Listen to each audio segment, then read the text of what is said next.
Hey guys, what's going on? Welcome back to another video. And I want to talk about who will have the better season this season between these two superstar point guards and Steph Curry and Dame Lillard. And there's a lot of different great point guards in the league right now, but I think these two stand out the most because they're elite at their position and they're superstars. I think their rise to superstardom in the last few years has been drastic, has been significant. More recently with Dame Lillard, I think that started when he hit that good night shot against PG in the Oklahoma City Thunder in the playoffs, and then since then he's had these consecutive amazing games with the 50 ball, 60 ball, and just had this mentality, this demeanor like I'm gonna kill you, no matter who you are. And some rivalries have developed because of that. Namely some guys on the Clippers, and then with Steph Curry, the history, the MVPs, the championships, the ability to hit the long 3-point ball, off the dribble. His like the way he's changed the game, hitting that ball, the way he's like reinvented himself, his image, with his shoe brand, with his relationships with like Golden State, and even like with the president, just like outside of basketball, he's turned himself into an icon. But he still plays at an elite level, and I do believe it's between these two guys right now this season.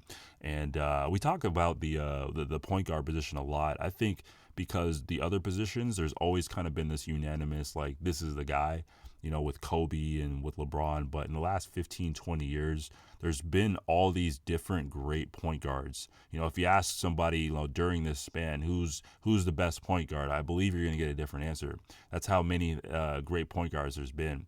If you look back at the Steve Nash, Darren Williams, Chris Paul, Derrick Rose, Russell Westbrook, Rondo, Steph Curry, Kyrie Irving, John Wall, and now Dame Lillard. These guys have been elite at their position, and I think the idea of the best point guard has changed, maybe because the game has changed. But if you look back at like 2005, when it was between Darren Williams and Steve Nash, they were like the prototypical point guard. A player or a point guard that can is an elite playmaker who can get guys and put them in the right position, but that can also score and can score threes and things like that. And then since Derrick Rose, I want to say that kind of prototypical point guard changed to a Derrick Rose type, where it was like a shooting guard that masqueraded as a point guard that could score the ball, that had explosiveness. Russell Westbrook during that time was also seen as that prototypical point guard, and Rondo was kind of like the other side of the spectrum, where he wasn't like an elite passer, doing like 14, 15 assists per game or something like that in a short span, and having 22 assists and things like that, just with his like passing ability. But then he wasn't a great scorer, so guys would kind of lay off of him, when he was out at the 3-point line. Until now, it's just like who can shoot the ball, who could handle the ball the best. When it was between Kyrie and Steph, it was like who was the best ball handler. But now it's like, Dame and Steph, who can shoot the ball, further. And I think Dame might have surpassed Steph, even though Steph kind of pioneered the long 3-ball, off the dribble. Dame's talking about hitting half-court shots from 3, jump shots. That's going to be crazy to see if he does attempt those. But anytime I have these discussions, these arguments about who's the best point guard, I'm always like, stop. What's the criteria? Because I believe everyone's idea of the best point guard is different. I like to think of a point guard as a floor general, like the definition says, the player that runs the offense, the extension of the coach. Please believe if the coach was 25 and talented enough and physically gifted enough, they would substitute that player, any player, off the court and insert themselves and do it the right way, because they know what to do. They're just old. They're just physically unable to do it, and so they have to rely on the players on the court to listen to them and actually initiate and actually implement what they're saying to run the play perfectly. And the most savvy player on the court tends to be the point guard. The point guard tends to have the highest IQ. I don't know if there's a science behind it, but it just tends to be the case. There's always exceptions in other positions and on other teams, but it tends to be the point guard. And so when I look at Dame and Steph and who's going to put their teams in the right position, I think I would lean towards Steph, because even though both Dame and Steph can do a lot of the same things, I think Steph is elite in off the ball. He can run around. He knows how to run through screens and stuff and put himself and create his own shot off the ball and on the ball. It's crazy. But I think when it comes to look at a half court situation when everyone is playing half court.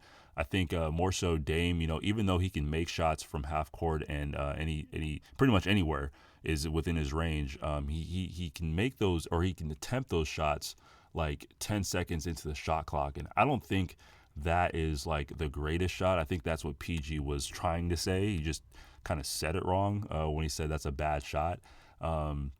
It's not a bad shot for him, but as far as like the rest of the team, it's not like the shot that's like best for the team, and Dame tends to do that a lot. And so when it comes to which point guard is going to put their team in the best position, I think that would lean towards Steph. Which point guard has a better playmaking ability, putting guys in the right positions to make plays or making plays themselves. I think that will lean towards Steph again, just because his ability to run around off the ball is just so elite, and so people have to pay attention to him. And then he has a great layup package.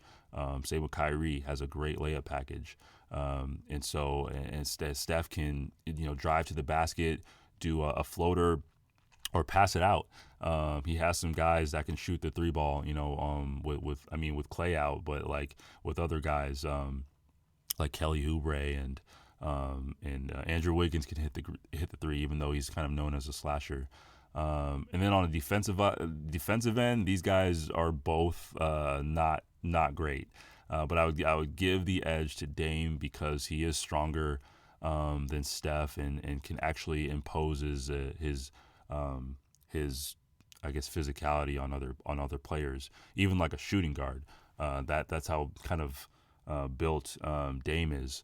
And so overall, I would say I think I would lean towards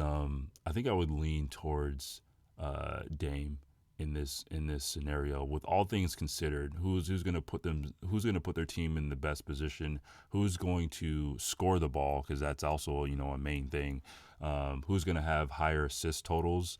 I just think Dame is going to take his team further in the playoffs, or just like during the season, than Steph will. And that's really because Steph doesn't have Clay.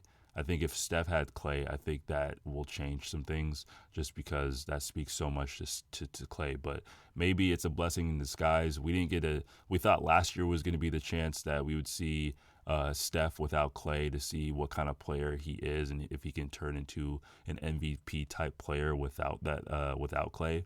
But I think Dame is definitely going to be in that conversation this year. We'll see if Steph is. And if Steph is, it makes the conversation a little bit interesting. But let me know your thoughts about who do you think is the better point guard, or who's going to have the better season this season. And I'll talk to you in the next one. Have a good one. Bye.